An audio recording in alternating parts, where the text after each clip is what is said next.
इमरान को कहती हूँ, छोड़ो तुम 10 लाख का मजमा, वो देख लिया कौम ने। 172 अरकान अपने पूरे करके दिखा दो। मैं मौलाना फजल रहमान साहब की मिन्नत कर लूंगी, मैं शहबाज साहब की मिन्नत कर लूंगी, मैं PDM की मिन्नत कर लूंगी, नवाज शरीफ साहब की मिन्नत कर लूंगी कि बख्श दो, जाने दो। 172 अरकान पूरे कर दिए, लेकिन नहीं, इधर भागना है, उधर भागना है, उसको तनकीद करनी है, वो करना है।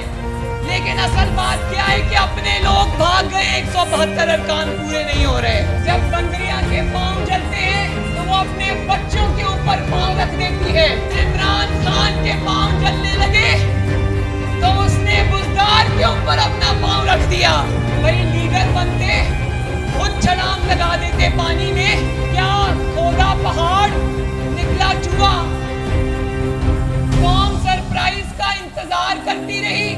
ये 2 घंटे अवाम की दिमाग का दही करके चुप करके निकल गया। कहता है ये है मेरे खिलाफ साजिश।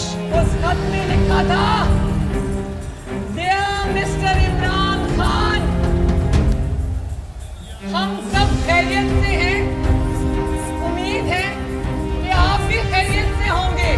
आपको इत्तला कर रहे हैं कि हम आपके खिलाफ साजिश करने लगे हैं ताकि सनद रहे। वो खत हम जादू टोने के जरिए बनी गाला में कबूतरों के जरिए भिजवा रहे हैं आपके पास। तुम्हारे नाक के नीचे से तुम्हारी पूरी पार्टी खिसक गई। क्या वो जो बाइडन ने किया था? वक्त आ गया है कि हम इस इमरान खान को आखिरी धक्का दे दें। अब ये जितने भी हाथ पांव मार ले, जितनी भी चीखें मार ले, अब इसको बचाने इंशाअल्लाह ताला कोई नहीं आएगा। लॉन्ग मार्च की शक्ल में तहरीके अदम एतमाद इमरान नियाज़ी के खिलाफ पास करती है। तुमको घर जाना होगा। इमरान नियाज़ी की गिरती हुई दीवारों को आखिरी धक्का देना होगा इंशाअल्लाह। इमरान नियाज़ी, तुम बड़े तमतनाक से, बड़े तकब्बुर से कहते थे कि तलाशी दो, हमारी तलाशी हो चुकी।